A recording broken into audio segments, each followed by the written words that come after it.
Hello students, आज हम study करेंगे deviation of real gas behaviour from that of an ideal gas and result of Andrews experiment. तो सबसे पहले हम बात करेंगे deviation of real gas behaviour from that of an ideal gas. It means real gas किस तरीके से ideal gas से डिफरेंट होती है, कैसे इसके बिहेवियर में डेविएशन आता है फ्रॉम आइडियल गैस। तो सबसे पहले हम बात करते हैं कि आइडियल गैस का मतलब क्या होता है। देखिए, दो तरह की गैसेस रहती है हमारी, ideal gas and real gas. तो जो आइडियल गैस होती है एक तरह का हाइपोथेटिकल गैस होती है, यानी कि इमेजिनरी कॉन्सेप्ट होता है जिसमें हम ये मानते हैं कि जो मॉलिक्यूल्स हैं वो नेग्लिजिबल स्पेस ले रहे हैं, उनके बीच में कोई इंट्रैक्शन नहीं है। और जो आइडियल गैस है ये गैस लॉ को ओबे करती है, गैस लॉ जैसे बॉयल्स लॉ को, चार्ल्स लॉ को ओबे करती है। वहीं जो रियल गैस होती है ये एक नॉन हाइपोथेटिकल कॉन्सेप्ट है, यानी कि ये जो गैस है ये एक्चुअली में एग्जिस्ट करती है। और साथ ही साथ ये जो आइडियलिटी की कंडीशन है, जो आइडियल गैस बिहेवियर है, इससे डिफरेंट होती है, डेविएशन शो करती है। यानी कि हम कह सकते हैं यहाँ जो मॉलिक्यूल्स होंगे वो स्पेस भी ऑक्यूपाई करेंगे, उनके बीच में इंट्रैक्शन भी होगा। तो यहाँ हम यही देखेंगे कि ये जो रियल गैस है किस तरीके से आइडियल गैस बिहेवियर से डिफरेंट बिहेव करती है, डेविएशन शो करती है। तो सबसे पहले हम आइडियल गैस के बारे में बात करते हैं। देखिए, आइडियल गैस जो होती है इसके केस में कुछ अजम्पशंस मानी जाती हैं। क्या अजम्पशन मानी जाती है? देखिए, फर्स्ट अजम्पशन तो इसमें ये होती है कि यहाँ जो मॉलिक्यूल्स होंगे उनको पॉइंट पार्टिकल्स माना जाता है, इनकी बहुत ही छोटे पार्टिकल इन्हें माना जाता है। तो इसका मतलब ये इनकी कोई वॉल्यूम नहीं होगी, they don't have any volume. Secondly, ये जो मॉलिक्यूल्स होते हैं ये एक दूसरे के ऊपर कोई भी फोर्स एक्सर्ट नहीं करते, ना ही ये उस कंटेनर की वॉल्स के ऊपर कोई फोर्स एक्सर्ट करते हैं। यानी जिस कंटेनर के अंदर ये प्रेजेंट हैं ना तो उसकी वॉल्स के ऊपर कोई फोर्स एक्सर्ट करते हैं, ना ही ये एक दूसरे के ऊपर कोई फोर्स एक्सर्ट करते हैं, एक्सेप्ट ड्यूरिंग एक्चुअल कॉलिजन। यानी कि जब एक्चुअल कॉलिजन हो रहा है तभी ये फोर्स एक्सर्ट करेंगे, इसके अलावा वो फोर्स एक्सर्ट नहीं करते हैं। थर्डली, हम देख सकते हैं कि ये जो कॉलिजन होंगे इन मॉलिक्यूल्स के बीच में परफेक्टली इलास्टिक होंगे। देखिए, दो तरीके के कॉलिजन होते हैं, एक होता है इलास्टिक कॉलिजन, एक होता है इनइलास्टिक कॉलिजन। तो सबसे पहले हम इलास्टिक कॉलिजन की बात करते हैं। यानी आप कह सकते हो कोई भी दो बॉडीज जो है उनको आप कह सकते हो उनके बीच में इलास्टिक कॉलिजन है if the total kinetic energy of the two bodies remains same, अगर उनकी काइनेटिक एनर्जी सेम रहती है। यानी आप कह सकते हो काइनेटिक एनर्जी के अंदर कोई लॉस नहीं आता या काइनेटिक एनर्जी कोई अदर फॉर्म ऑफ एनर्जी में चेंज नहीं होती है। तो उन कॉलिजन्स को बोला जाता है इलास्टिक कॉलिजन। इलास्टिक कॉलिजन के अंदर मोमेंटम और काइनेटिक एनर्जी दोनों ही कंजर्व रहते हैं। दूसरी बार हम देखते हैं इनइलास्टिक कॉलिजन का मतलब क्या होता है। देखिए, इनइलास्टिक कॉलिजन का मतलब यह है कि हाँ जो काइनेटिक एनर्जी होती है वो कोई अदर फॉर्म ऑफ एनर्जी के अंदर चेंज हो जाती है, जैसे साउंड एनर्जी में या थर्मल एनर्जी के अंदर। तो यहाँ हम कह सकते हैं कि काइनेटिक एनर्जी कांस्टेंट नहीं रहती, सेम नहीं रहती, यहाँ लॉस होता है काइनेटिक एनर्जी का। तो उन कॉलिजन्स को हम बोलते हैं इनइलास्टिक कॉलिजन। और यहाँ पे इनइलास्टिक कॉलिजन के अंदर मोमेंटम तो कंजर्व रहता है लेकिन काइनेटिक एनर्जी जो है वो कंजर्व नहीं होती, क्योंकि यहाँ पे काइनेटिक एनर्जी का लॉस होता है। तो यहाँ हम ये कह सकते हैं कि यहाँ जो आइडियल गैस के अंदर जो मॉलिक्यूल्स हैं इनके बीच में जो कॉलिजन हो रहे हैं वो परफेक्टली इलास्टिक है। It means kinetic energy same रहती है, काइनेटिक एनर्जी का लॉस नहीं होता इन कॉलिजन्स के अंदर। अब रियल गैस की हम बात करते हैं, तो जो रियल गैस है वो इन कंडीशंस को फॉलो नहीं करती है, फुलफिल नहीं करती है। तो इस वजह से ही रियल गैस जो है वो आइडियल गैस से डिफरेंट होती है, डिफरेंट बिहेवियर शो करती है। अब देखिए, जो परफेक्ट गैस होती है ये कुछ गैस लॉ को ओबे करती है, जैसे बॉयल्स लॉ को, चार्ल्स लॉ को, गे लुसैक्स लॉ को। तो हम सबसे पहले बॉयल्स लॉ की बात करते हैं कि बॉयल्स लॉ क्या होता है। बॉयल्स लॉ ये कहता है कि pressure of an ideal gas is inversely proportional to its volume V. यानी प्रेशर जो है वो वॉल्यूम के इन्वर्सली प्रोपोर्शनल होता है एट टेम्परेचर कांस्टेंट। जब आप कांस्टेंट टेम्परेचर की बात करते हो तो उसके ऊपर प्रेशर अगर वॉल्यूम के इन्वर्सली प्रोपोर्शनल है तो उसे बॉयल्स लॉ कहा जाता है। बॉयल्स लॉ की जो इक्वेशन है वो यहाँ से हम कह सकते हैं कि P V is equals to constant, क्योंकि तभी आप कह सकते हो प्रेशर वॉल्यूम के इन्वर्सली प्रोपोर्शनल होगा। जैसे पी को आपने के बाय वी लिख दिया, तो यहाँ से अगर हमने लिख दिया जैसे P V is equals to K बोला गया तो इसका मतलब है P V is equals to K by V, या आप कह सकते हो P is inversely proportional to 1 by V. तो ये जो इक्वेशन है इसे बोला जाता है बॉयल्स लॉ इक्वेशन। सेकेंड जो लॉ है वो है चार्ल्स लॉ। चार्ल्स लॉ के अकॉर्डिंग ये कहा जाता है कि volume of an ideal gas volume जो इसकी रहेगी वो डायरेक्टली प्रोपोर्शनल रहेगी to the absolute temperature T when the pressure is constant. ठीक है, यानी volume of an ideal gas is directly proportional to the absolute temperature at constant pressure. अब Charles law जो इक्वेशन होती है वो ये रहती है V1 अपॉन में T1 is equals to V2 upon में T2। थर्ड जो लॉ है वो है गे-लुसैक्स लॉ, जिसके अकॉर्डिंग प्रेशर जो है वो टेम्परेचर के डायरेक्टली प्रोपोर्शनल रहता है जब वॉल्यूम आपकी रहेगी कांस्टेंट। तो इस लॉ को बोल देते हैं गे-लुसैक्स लॉ। तो इस तरीके से परफेक्ट गैस इन गैस लॉज को ओबे करती है। अब जो रियल गैस होती है वो भी परफेक्ट गैस की तरह बिहेव करने लग सकती है कुछ हद तक, अगर जो टेम्परेचर है वो कंडेंसेशन टेम्परेचर से ज़्यादा होता है। देखिए, कंडेंसेशन टेम्परेचर का मतलब होता है वो टेम्परेचर जिसके ऊपर कोई भी मटेरियल गैस से किस में चेंज हो जाए, लिक्विड के अंदर, यानी कि जहाँ पे कंडेंसेशन होने लग जाए। कंडेंसेशन का मतलब कंडेंस होने लग जाए। देखिए, गैस को अगर हम कंडेंस करेंगे तो किस में चेंज हो जाएगी, लिक्विड के अंदर।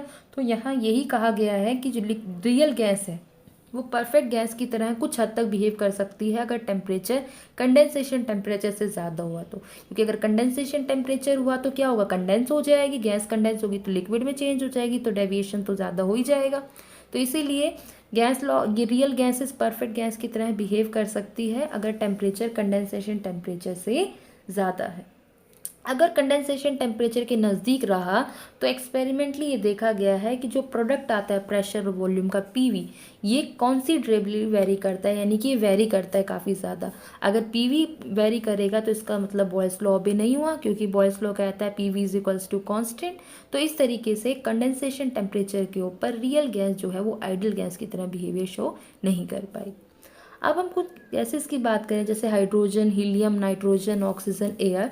तो ये सब जो गैसेस होती है इनमें बॉयल्स लॉ ओबे होता है एट रूम टेम्परेचर या फिर एटमॉस्फेरिक प्रेशर के ऊपर, यानी रूम टेम्परेचर या एटमॉस्फेरिक प्रेशर के ऊपर ये गैसेस जो हैं वो बॉयल्स लॉ को ओबे करती हैं। अब जो ये हम पढ़ रहे हैं रियल गैसेस के बारे में, तो जो रियल गैसेस का बिहेवियर है, इसके बिहेवियर से हमें पता चलता है nature of intermolecular forces and structure of the molecules.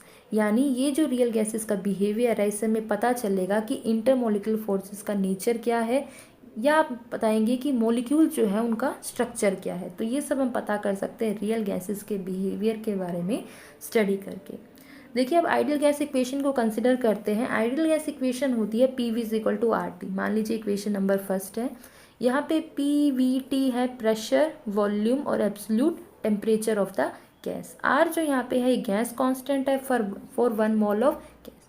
अब जो ये रिलेशन इक्वेशन नंबर फर्स्ट के अंदर है, इसी को हम बोलते हैं आइडियल गैस इक्वेशन, और ये वैलिड रहेगा रियल गैस के लिए भी अगर जो कप का टेम्परेचर है वो कंडेंसेशन टेम्परेचर से ज़्यादा होगा और जो प्रेशर है वो कम होगा। क्योंकि अगर प्रेशर ज़्यादा हुआ तो गैस पे अगर हम ज़्यादा प्रेशर लगाएंगे तो लिक्विफाई होने लग जाएगी। तो रियल गैस जो है वो आइडियल गैस बिहेवियर शो करेगी अगर टेम्परेचर जो है वो कंडेंसेशन टेम्परेचर से ज़्यादा रहे और प्रेशर लो रहे।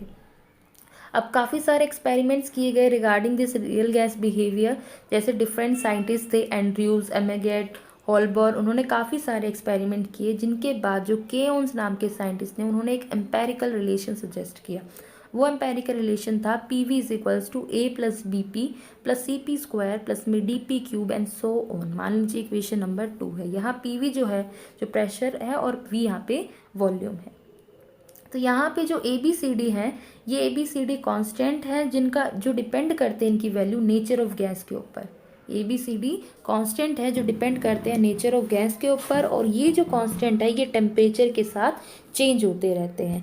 इनकी वैल्यू जो है इस तरीके से रैपिडली डिक्रीज होती रहती है, यानी A की वैल्यू मैक्सिमम होगी, B की उससे कम होगी, C की उससे कम होगी, D की उससे कम होगी एंड सो ऑन। और यहाँ पे जो कांस्टेंट A है इसकी वैल्यू होती है A is equal to RT। अब जो इक्वेशन नंबर 2 है जिसमें हमने देखा PV is equals to A plus में BP प्लस में CP स्क्वायर प्लस में सो ऑन, ये टर्म जो है, तो यहाँ से हम कुछ रिजल्ट्स देख सकते हैं। देखिए, फर्स्ट तो हम ये देख सकते हैं, अगर हम इन्फाइनाइटली लो प्रेशर की बात करते हैं, यानी कि बहुत ही कम प्रेशर है, प्रेशर 10 to 0, तो इसके ऊपर जो सभी गैसेज है वो बॉयल्स लॉ को फॉलो करती है। अब यहाँ से भी देख सकते हो, अगर प्रेशर 0 को टेंड कर गया तो PV A के बराबर आ जाएगा, या आप कह सकते हो PV A RT के बराबर है, PV RT के बराबर आ जाएगा। तो इन्फाइनाइटली लो प्रेशर के ऊपर सभी जो गैसेज है वो बॉयल्स लॉ को ओबे करती हैं। ऐसा डिफरेंट एक्सपेरिमेंट्स में देखा गया है। अगर हम लो प्रेशर की बात करते हैं तो इसके ऊपर अप्रॉक्सीमेटली सभी गैसेस बॉयल्स लॉ को ओबे करती हैं। जो डेविएशन आता है आइडियल गैस से वो कम आता है, नेग्लिजिबल आता है। अगर हम बात करें हाई प्रेशर की तो यहाँ पे डिफरेंस क्रिएट होता है, क्योंकि यहाँ पे जो ये सेकेंड इक्वेशन के अंदर हमने टर्म्स देखी हैं ए प्लस बी पी प्लस में सी पी स्क्वायर, इस तरह से क्योंकि प्रेशर अगर आपने हाई ले लिया तो यहाँ पे इन टर्म्स का रोल आ जाएगा, इनकी वैल्यू बनेगी। तो यहाँ जो एक कांस्टेंट बी है इसकी एक स्पेशल इंपॉर्टेंस रहती है। अगर इसकी वैल्यू जो है वो नेगेटिव रहती है एट लो टेम्परेचर, यानी जो कांस्टेंट बी है इसकी वैल्यू नेगेटिव रहेगी लो टेम्परेचर के ऊपर, और इसकी वैल्यू इंक्रीज करती जाएगी जैसे जैसे आपका टेम्परेचर इंक्रीज होगा। यानी हाई टेम्परेचर के ऊपर इसकी वैल्यू 0 से पॉजिटिव वैल्यू इंक्रीज होती है। ठीक है, जिस टेम्परेचर के ऊपर इस कोफिशिएंट की वैल्यू, इस कांस्टेंट की वैल्यू 0 हो जाती है उसे बोला जाता है बॉयल्स टेम्परेचर। तो यहाँ से हम देख सकते हैं ये जो कांस्टेंट बी है इसकी काफ़ी इंपॉर्टेंस है। इसकी वैल्यू नेगेटिव होगी लो टेम्परेचर के ऊपर और इसकी वैल्यू इंक्रीज करेगी 0 से positive value at high temperature. और जिस टेम्परेचर के ऊपर इसकी वैल्यू, इस कांस्टेंट की वैल्यू 0 बन जाएगी उस टेम्परेचर को हम बोलते हैं बॉयल्स टेम्परेचर। इसके अलावा जो और टर्म्स है थर्ड और फोर्थ टर्म्स, उनको हम अगर नेग्लेक्ट कर देते हैं तो हम यहाँ से देख सकते हैं कि जो पीवी है ये बराबर आएगा ए प्लस बी पी के।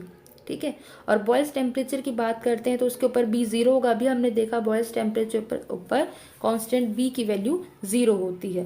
तो ये जो बॉयल्स टेम्परेचर अगर बी की वैल्यू 0 रख देंगे तो यहाँ पी वी ए के बराबर आ जाएगा और ए आर टी के बराबर है तो पी वी आर टी के बराबर आ जाएगा। तो हम यहाँ से देख सकते हैं कि एट बॉयल्स टेम्परेचर जो बॉयल्स लॉ है वो स्ट्रिक्टली ओबे किया जाता है। और इससे हम ये कंडीशन देख सकते हैं कि अगर टेम्परेचर आपका बॉयल्स टेम्परेचर से कम है, तो अभी हमने पीछे देखा था अगर कम है तो उस केस में बी नेगेटिव हो जाएगा। अगर बी नेगेटिव हो गया तो यहाँ पे देखिए पीवी की वैल्यू जो है वो डिक्रीज होगी जैसे जैसे हम प्रेशर को बढ़ाएंगे, क्योंकि यहाँ बी नेगेटिव हो गया तो माइनस साइन आएगा। तो प्रेशर को इंक्रीज करोगे तो ये नेगेटिव टर्म इंक्रीज होगी तो पीवी की वैल्यू डिक्रीज होगी। ऐसा हम ऑब्जर्व कर सकते हैं ऑक्सीजन, नाइट्रोजन और एयर के केस में। वहीं अगर आपका टेम्परेचर बॉयल्स टेम्परेचर से ज़्यादा है तो यानी कि बी की वैल्यू पॉजिटिव होगी, अभी हमने पीछे देखा। तो इस केस के अंदर अगर हम प्रेशर को बढ़ाएंगे तो पॉजिटिव वैल्यू इंक्रीज होगी, यानी यहाँ पे पीवी की वैल्यू इंक्रीज करेगी प्रेशर को इंक्रीज करने पे। ऐसा हम ऑब्जर्व कर सकते हैं हाइड्रोजन के केस में। अब एंड्रयू साइंटिस्ट ने काफ़ी एक्सपेरिमेंट किए थे तो उनके रिजल्ट्स के बारे में हम डिस्कस करते हैं। देखिए, इन्होंने सिस्टमेटिक बिहेवियर बताया था रियल गैसेस का। इन्होंने स्टडी की थी about systematic behaviour of real gases. उन्होंने काफ़ी एक्सपेरिमेंट किए। उन्होंने एक्सपेरिमेंट किया था कार्बन डाइऑक्साइड के ऊपर, जिसकी वजह से उन्होंने डिस्कवरी की क्रिटिकल टेम्परेचर की। क्रिटिकल टेम्परेचर के बारे में उन्होंने बताया। तो देखिए, क्रिटिकल टेम्परेचर की बात करते हैं तो किसी भी गैस का जो क्रिटिकल टेम्परेचर होता है वो टेम्परेचर होता है जिससे नीचे आप गैस को लिक्विफाई कर सकते हो बाय इंक्रीजिंग इट्स प्रेशर। यानी क्रिटिकल टेम्परेचर से नीचे अगर हम गैस के ऊपर प्रेशर लगाएंगे तो गैस लिक्विफाई हो जाएगी, जबकि इसके ऊपर क्रिटिकल टेम्परेचर से अगर टेम्परेचर ज़्यादा रहेगा तो हम गैस को लिक्विफाई नहीं कर सकते, चाहे हम कितनी ही अमाउंट ऑफ प्रेशर उसके ऊपर डाल दें। ठीक है, तो इस टेम्परेचर से नीचे ही हम गैस को लिक्विफाई कर सकते हैं बाय इंक्रीजिंग प्रेशर। अब यहाँ कुछ आइसोथर्मल्स एंड्रयू ने देखे डिफरेंट टेम्परेचर के ऊपर। देखिए, आइसोथर्मल्स का मतलब होता है पीवी डायग्राम्स, प्रेशर और वॉल्यूम के बीच के डायग्राम्स होते हैं एट कांस्टेंट टेम्परेचर। आइसोथर्मल का मतलब होता है टेम्परेचर कांस्टेंट रहेगा। तो ये जो आपके आइसोथर्मल्स हैं ये डेविएशन यहाँ पे बताते हैं, deviation from the gas law, कि गैस लॉ से किस तरीके से डेविएशन मिलती है जब आपकी गैस लिक्विफिकेशन के नियर जाती है, या आप कह सकते हो लिक्विफाई होने लगती है। तो देखिए, यहाँ हम एक ग्राफ देख सकते हैं बिटवीन प्रेशर एंड वॉल्यूम। तो यहाँ पे काफ़ी सारे कर्व्स दिख रहे हैं। तो ये बेसिकली आपका बता रहा है आइसोथर्मल्स एट डिफरेंट टेम्परेचर। तो सबसे पहले हम कर्व की बात करेंगे 13.1 डिग्री सेल्सियस टेम्परेचर के ऊपर। तो यहाँ जो पोर्शन है ए बी, यहाँ से देख सकते हैं ये CO2 का बिहेवियर बता रहा है, तो इसके बारे में हम स्टडी करते हैं। तो यहाँ हम देख सकते हैं इस ए बी कर्व के अलोंग कि यहाँ जो ये गैस है ये बॉयल्स लॉ को रफली ओबे करती है अभी तक, है ना। गैस ही रहती है, गैस कैसे भी कह सकते हो आप। देखो कि यहाँ पे वॉल्यूम जो है वो ज़्यादा है, प्रेशर कम है, और वॉल्यूम ज़्यादा हो गया, प्रेशर कम होगा तो वो गैस ही रहेगी। तो जैसे जैसे हम 20 से आगे जाते हैं तो यहाँ गैस का लिक्विफिकेशन स्टार्ट हो जाता है और उसकी वॉल्यूम धीरे धीरे डिक्रीज होने लग जाती है। आप यहाँ से देख सकते हो, यानी वेपर से वो चेंज होने लग जाती है लिक्विड के अंदर ऑफ हायर डेंसिटी, यानी उसकी डेंसिटी भी ज़्यादा होने लग जाती है, वो वेपर से लिक्विड के अंदर चेंज होने लग जाती है। तो हम देख सकते हैं जो ये CB लाइन है यहाँ पे, ये वाली जो लाइन है, तो B से जब C की तरफ जाती है तो वेपर से लिक्विड के अंदर चेंज होने लग जाती है। तो यहाँ पे इस लाइन के अलोंग जो CO2 है वो पार्टली तो आपको वेपर स्टेट में मिलेगी और पार्टली ही लिक्विड स्टेट के अंदर। यहाँ तो वेपर स्टेट में, यहाँ जाते जाते वो लिक्विड स्टेट के अंदर चेंज हो सकती है। तो यहाँ से हम देख सकते हैं प्रेशर जो है इस CB के अलोंग, यहाँ पे जो प्रेशर है वो कांस्टेंट रहता है। तो ये जो प्रेशर है एट दिस स्टेज, उस प्रेशर को हम बोलते हैं सैचुरेटेड वेपर प्रेशर, यानी जो कांस्टेंट वैल्यू रहती है। तो इसके करस्पॉन्डिंग जो प्रेशर है इस CB, उसको बोलते हैं सैचुरेटेड वेपर प्रेशर।